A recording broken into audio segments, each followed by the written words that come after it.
Psalms by C.S. Lewis.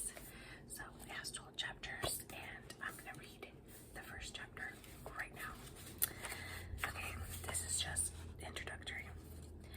This is not a work of scholarship.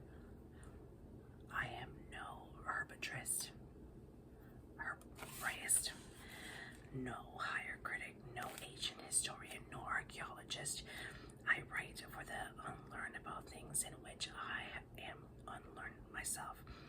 If an excuse is needed, and perhaps it is, for writing such a book, my excuse would be something like this. It often happens that two schoolboys can solve difficulties in their work for one another better than the master can.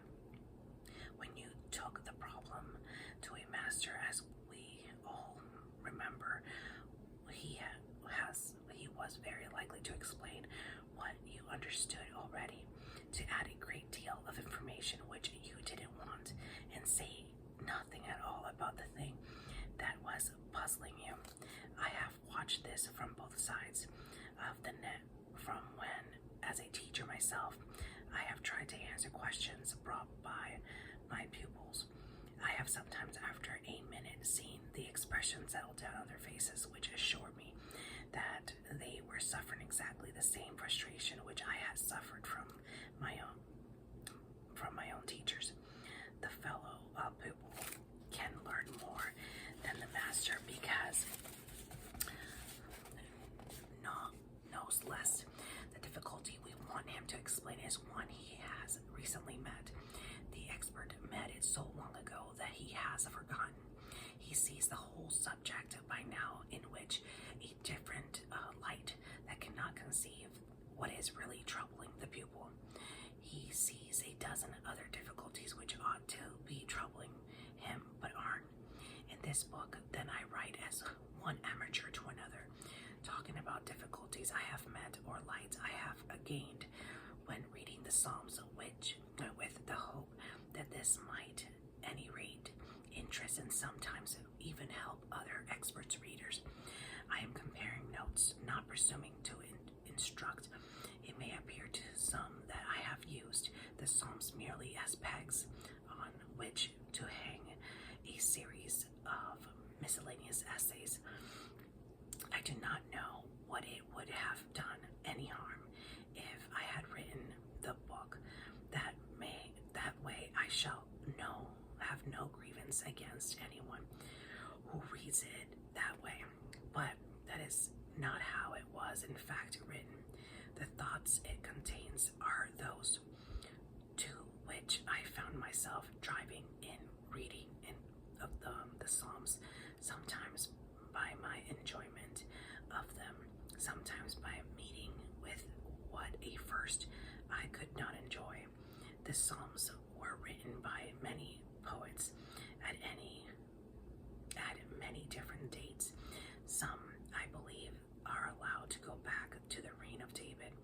I think certain scholars allow that. Psalm 18, of which a slightly different version occurs in 1 Samuel 22, might be by David himself, but many are later than the captivity, which we should call the deportation to Babylon. In the scholarly work, chronology would be the first thing to settle in a book of this sort. Nothing more need or can be said about it. What must be said, however, it is the Psalms are poems, and poems intended to be sung, not doctrinal treatises, nor even sermons. Those who talk of reading the Bible as literature sometimes mean, I think, reading it without attending to the main thing. It is about like reading Burke with no interest in politics, or reading a Aeneid with no interest in Rome.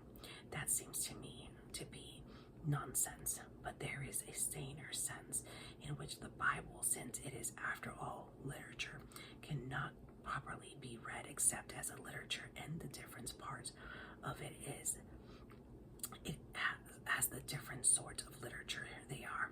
Most empathetically, poems must be read as poems, as lyrics, with all the license and all the formalities, the hyperboles, the emotional rather than logical connection, which are proper to lyric poetry. They must be read as poems.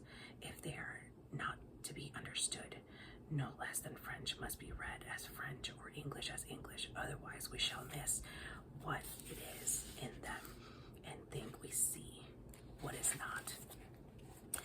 Their chief formal characteristics, the most obvious element, pattern, and fortunately, one that survives in translation, and most readers will know that I mean what these scholars call parallelism. That is the practice of saying the same thing twice in different words.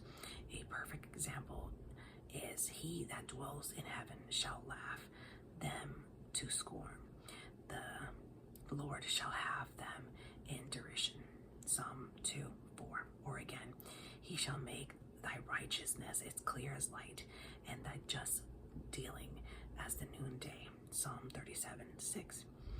If this is not recognized as a pattern, the reader will either find mare's nest, as some of the older preachers did, in his effort to get different meaning out of each half of the verse, or else feel that it is rather silly. In reality, it is a very pure example of what all pattern, and therefore all art, involves. The principle of art has been defined by someone as the same in the other. Thus, a country dance, you take 3 steps and then 3 steps again. That is the same, but the first 3 are to the right and the second 3 are to the left. That is the other. In a building, there may be a wing on one side and a wing on the other side, but both of the same shape. In music, the composer may say ABC and then ABC and then ABC. Rhyme consists in putting together 2 syllables that have a same sound except for their initial consonant, which are other. Parallelism is the characteristical Hebrew form of the same in the other, but it occurs in many English poets too.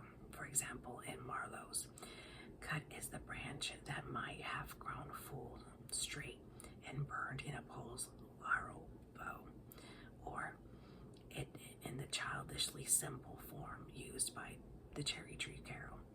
Joseph was an old man, and an old man was he. Of course, the parallelism is often partially concealed on purpose, as the balance between masses in a picture may be something far subtler than complete symmetry. And of course, other and more complex patterns may be worked in across it, as a Psalm 119 or in 107. With its refrain, I mention only what is most obvious in parallelism itself.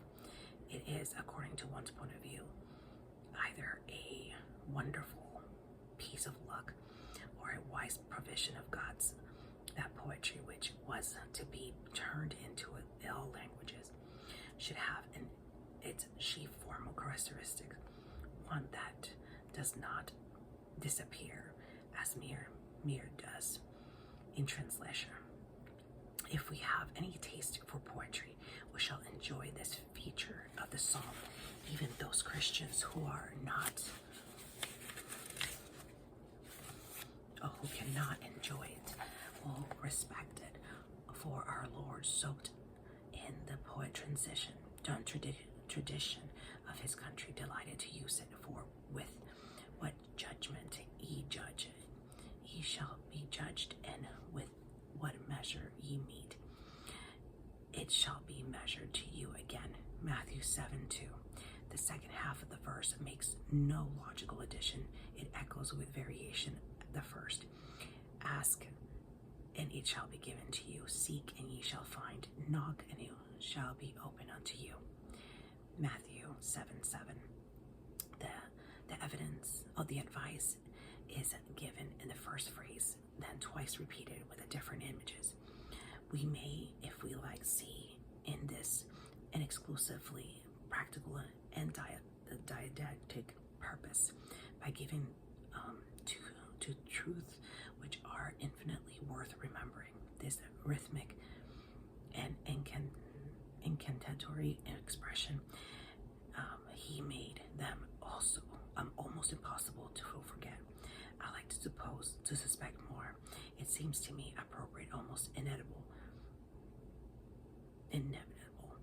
that when the great imagination, which in the beginning for its own delight and the delight of men and angels and in their proper mode of beasts, had invented and formed the whole world of nature, submitted to express itself in a human speech, that speech should sometimes be poetry, for poetry too is a little incarnation given body to what had been before invisible and inaudible. I think too it will do us no harm to remember that in becoming man, he bowed his neck beneath the sweet yoke of the heredity and early environment. Humanly speaking, he would have learned this style it from no one else, but it was all about him, from his mother, that we should be saved from our enemies and from the hands of all that hate us, to perform a mercy promise to our fathers and to remember his holy covenant. Here is the same parallelism, and incidentally is the only except in which we can say of his human nature. He was his mother's own son. There is a fierceness of even a touch of Deborah mixed with the sweetness in the Magnificat, to which most painted Madonnas do little justice, matching the frequent severity of his own sayings. I am sure the private life of the Holy Family was, in many sense, mild and gentle, but perhaps hardly in the way some hymn writers have in mind. One may expect on proper occasions a certain astringency in all in what people at Jerusalem regard as a rough north country dialect. I have not attempted, of course, to cover the subject even on my own amateurish level. I have stressed and omitted as my own interest led me. I say nothing about the long historical psalms, partly because they have meant less to me, and partly because they seem to call for little comment. I say the least I can about the history of the psalms as parts of various services, a wide subject and not for me. And I begin with those characteristics of the Psalter, which are the first most repellent, other men of my age will know why. Our generation was brought up to eat everything on the plate, and it was the sound principle of nursery gastronomy to polish off the nasty things first and leave the tidbits to the end. I have worked in the main from the translation, which Anglicans find in their prayer book, that of Coverdale, even of the old translators. He is by no means the most accurate, and of course sound modern scholar, has more Hebrew in his little finger than poor Coverdale had in his whole body. But in beauty, in poetry, he and Saint Jerome, the great Latin translator, and beyond all whom I know, I have usually checked on, sometimes corrected his version from the Dr. Moffat. Finally, as will soon be apparent to any reader, this is not what is called an apologetic work. I am nowhere trying to convince unbelievers that Christianity is true. I address those who already believe it, or those who are ready while reading to suspend their belief. A man cannot be always defending the truth. There must be a time to feed on it. I have written to, as a member of the Church of England, I have avoided controversial questions as much as possible. At one point, I had to explain how I differed on certain matters, both from Roman Catholics and from fundamentalists. I hope I shall not for this forfeit the goodwill or the prayers of either, nor do I much fear it. In my experience, a bitterest opposition comes neither from them nor from any other thoroughgoing believers, and not often from atheists, but from semi-believers of all complexions. There are some enlightened and progressive old gentlemen of this sort whom no courtesy can appropriate and no modesty disarm. But then I dare say I am a much more annoying person than I know. Shall we, perhaps in purgatory, see our own faces and hear our own voices as they really were? So that's the end of chapter 1, and I hope you guys will stick around while I read all of these.